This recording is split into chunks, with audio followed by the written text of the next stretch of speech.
Halo teman-teman semuanya, balik lagi di YouTube channel aku. Di video kali ini aku masih membahas mengenai pelatihan pendidikan inklusif tingkat dasar angkatan 3. Nah, di sini aku mau melanjutkan pembelajarannya. Ini yang udah login ke LMS ya.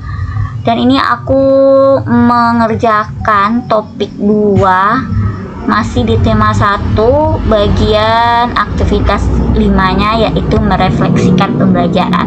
Nah, langsung aja aku klik yang aktivitas 5-nya. Nah, seperti judulnya tadi, yaitu merefleksikan pembelajaran. Untuk mengukur sejauh mana pemahaman Bapak dan Ibu tentang topik ini, mari kita menjawab pertanyaan reflektif berikut. Ada 3 pertanyaannya. Bapak dan Ibu dapat menggunakan template di bawah ini untuk memudahkan dalam menjawab pertanyaan-pertanyaan berikut. Karena sebelum aku klik di sini, harusnya di sini itu ada take a survey gitu ya. Karena udah aku klik, jadi sekarang yang muncul adalah resume survey. Kita klik aja. Karena ini aku belum kasih jawaban atas pertanyaan tadi ya. Nah, di sini udah ada template-nya, tinggal kita kasih jawaban di sini. Untuk pertanyaan pertama, yaitu perubahan pandangan. Apa perubahan sudut pandang yang Bapak dan Ibu alami setelah mempelajari kisah Burika? Bagaimana hal itu mempengaruhi cara Bapak dan Ibu memandang murid di kelas? Nah, ini jawabannya sudah aku sediakan di Word. Nah, tinggal aku paste aja ya untuk jawaban nomor 1. Nah, biar lebih mudah kita siapkan jawabannya, jadi tinggal di paste aja. Tapi kalau teman-teman mau ketik di sini juga bisa langsung sih.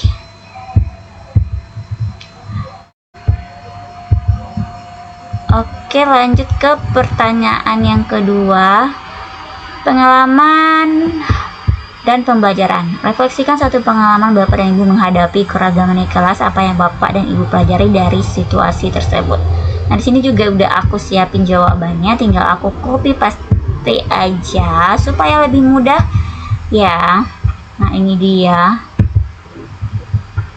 Oke, kita copy dan tinggal paste aja di bagian kolom jawabannya di sini. Kalau misalkan udah, lanjut ya. Di sini katanya Bapak dan Ibu guru yang hebat, kita telah menyelesaikan seluruh materi dalam tema 1. Pada bagian ini, Bapak dan Ibu telah mempelajari berbagai jenis keragaman murid yang sering kita temui di kelas. Kita juga sudah mengeksplorasi bagaimana keragaman itu berdampak pada proses pembelajaran. Pemahaman ini menjadi fondasi penting bagi langkah kita selanjutnya. Kini, kita akan memasuki tema 2 yang tak kalah menarik, yaitu pentingnya pendidikan inklusif dalam merayakan keragaman. Di tema tersebut, Bapak dan Ibu akan diajak melihat bagaimana keragaman yang sudah kita pahami justru bisa menjadi kekuatan dalam menciptakan lingkungan belajar yang adil, ramah, dan mendukung semua murid. Sebelum kita melangkah ke tema selanjutnya, yuk kita selesaikan terlebih dahulu bagian akhir tema 1, yaitu rangkuman dan tes pemahaman.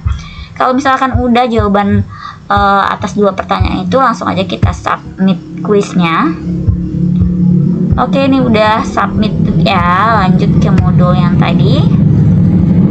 Kita lihat selanjutnya, yaitu rangkuman tema 1.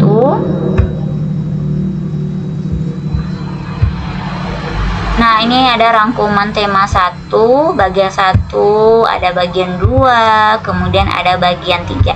Ya, kita baca dan dipelajari untuk persiapan tesnya ya. Dia ada tes pemahaman gitu.